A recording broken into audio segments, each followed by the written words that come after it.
laments.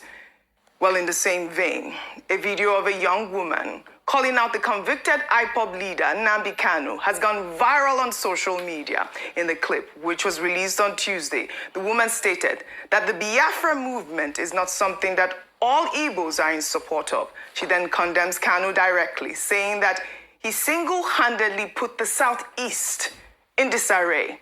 Let's take a look. The Biafran movement is not something that all Igbos are in support of. So stop trying, I need people to stop trying to mash us into one.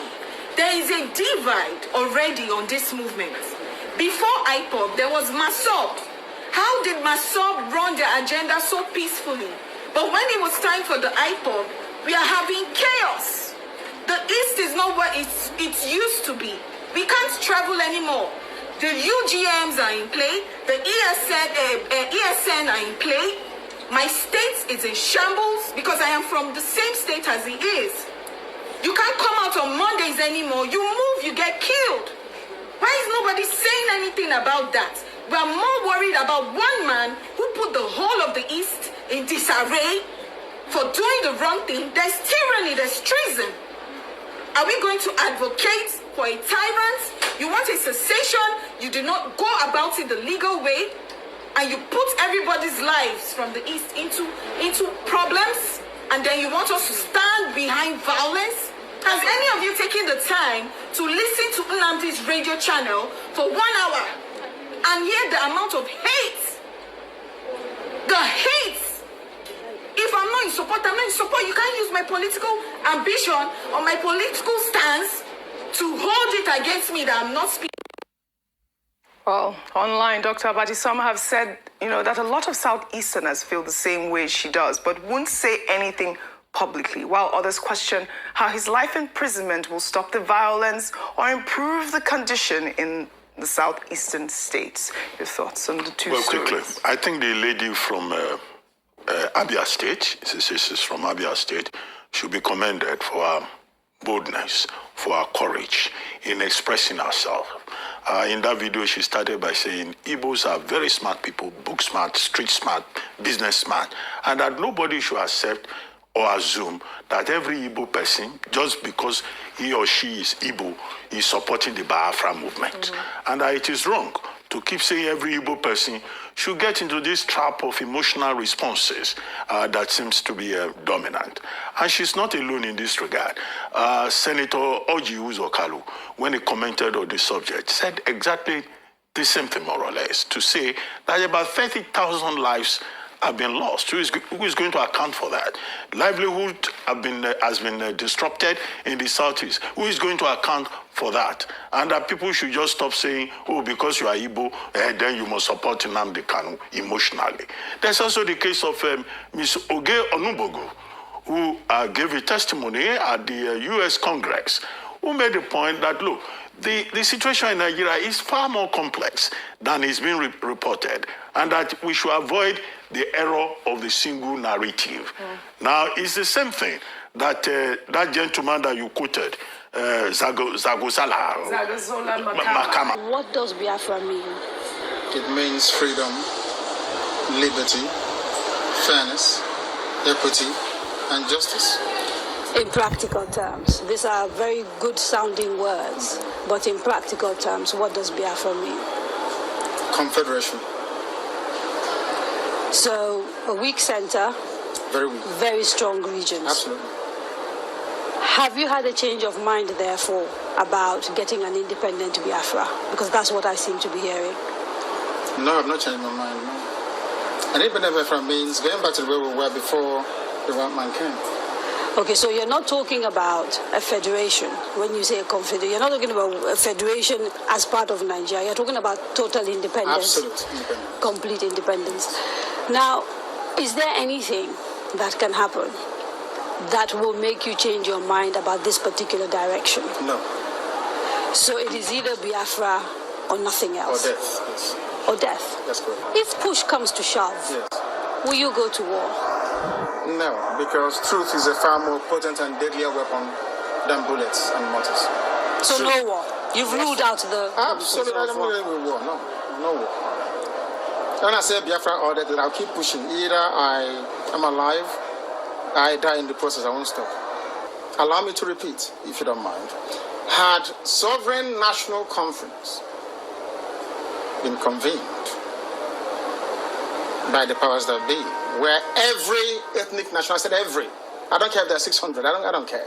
Everyone is all the 500 plus. everyone together to say, this is all, others can delegate, I don't know, powers to other people to attend on their behalf. Sit down to say, what type of country do we want? Sit down, discuss, agree. I can begin to perhaps submit to your position. Is it too late? It is way too late. They've killed too many people. They've ruined too many lives. They've wasted too many souls. How do we bring those people back? If the federal government, given the agitation that is going on, becomes convinced that, you know what, these people have a point, it is time to actually address all these issues, and they begin to systematically address some of these issues, would you change your mind? No, because of the deceptions of the past. No trust. No trust. Aburi was there, it was negotiated. Nothing happened. 1968, if I recall. And the confab report, what became of it? How about the 3 R's? Reconciliation, reconstruction, and heaven knows what else. What became of them? Nothing. Calabar Seaport is not working. Can you tell me why it's not working? It's a seaport used by the colonial masters. Why is it not working today? How about Iguacha Seaport? Why is it not being used? Why not worry? Why must we allow only Lagos to function as a viable seaport? In England, where I used to live, you had Liverpool, you had the Sun, which is Portsmouth, Southampton, everywhere. You had harbors and ports.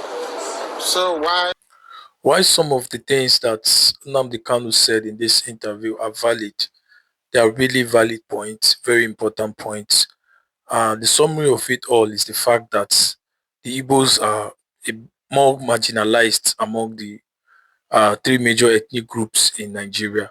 And this sort of things predates the civil war in Nigeria, the Biafra war that involved Ojukwu. Right from that period down to this moment, we cannot deny the fact that the Igbos are not trusted by the 2 other major tribes, which is Hausa and Igbo. And the important point that Mazi Kanu raised is about seaports not being located in eastern part of the region is valid. Economically, it is meant to empower all states in Nigeria, not just the southwestern states. So not having a seaport in the east is a big question mark for the Nigerian government to answer. Now, another point that we must understand is the fact that there's another angle to this whole issue of Biafra and Igbo marginalization, is the fact that the level of insecurity it has caused in the southeast region of Nigeria is not something we can ignore. Take, for instance, the sit-at-home issue has caused a lot of problem. That's one. And it has shut down a lot of economic activities from going on for many years. And it's so unfortunate that the Nigerian government could not stop that, because there are a lot of killings that have taken place as a result of people disobeying the sit-at-home order. Now, the East used to be a very, very peaceful place. It was a hub for businesses. But now, you can't even do much on a Monday in those regions. That calls for serious concern. The sit-at-home order began as a political statement, a call for solidarity, a cry for justice, a plea for attention to long-standing grievances of the Igbos. In December of 2020, a new force emerged in the forest, farmlands, and rural communities of Nigeria's southeast, a paramilitary outfit created outside of government control, the Eastern Security Network, or ESN, which was created by Mazi Nnamdi Kanu. But what exactly was the purpose behind its creation? Why did it rise so quickly, and why does it remain a subject of debate? Before ESN was created, rural communities across the East were crying out about insecurities such as kidnapping, armed bandits, farm destruction, and unchecked bandits activity. Many villagers claimed they were unprotected. So the primary aim of creating ESN was simple: to protect Igbo communities from external aggression and criminal attacks. It positioned itself as a grassroots security outfit, filling a gap left by government security forces. Now, from the current trend of insecurity in the country, you can understand the reason why Nnamdi Kanu formed the ESN. It was a platform to protect his people, which is quite valid. And all these things point to the fact that Nigeria as a sovereign nation has failed. It has failed in its responsibility to protect its citizens. And a section of those citizens have discovered that they've been marginalized in so many ways, economically by not bringing the seaport to their region, and security wise, knowing that if they don't have a way of protecting themselves, then they stand a risk of being wiped out. The Igbos are the most industrious set of Nigerians. It is quite evidenced in their success in businesses and in local trades scattered around regions in Nigeria, in the south, in the east, in the west, all regions of Nigeria. You find them being very entrepreneurial, being successful at what they do. So they are the most indigenous Nigerians who have traveled and lived in every part of Nigeria, doing their businesses and succeeding at that.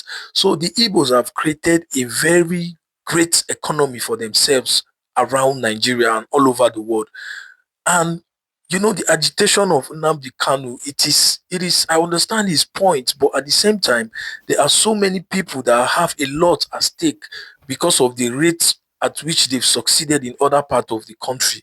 So it is another angle to look at this situation. And that is why, in a way, I resonate with what that lady said earlier, the lady from Abia, that some Igbos have been established in other parts of Nigeria, like in Lagos and Abuja, and in other northern states. So they have business establishment. Now, for instance, if this movement eventually works, what becomes of those people that have been established in those regions of the country? That's a valid question. Some people have built their empires in other regions of the country, and people like Peter Obi are already aspiring to become Nigeria's president. And I think him becoming Nigerian president will go a long way to appease the Igbo and to bring unity in Nigeria. And that's why we speak up for him all the time, because we see him as someone who is very objective and have genuine passion and determination to make Nigeria work. And he's someone who is disciplined and has all the right value system to put Nigeria back on track. And I hope it becomes a reality one day. Please don't forget to like, subscribe, and share this video. Thank you for your time.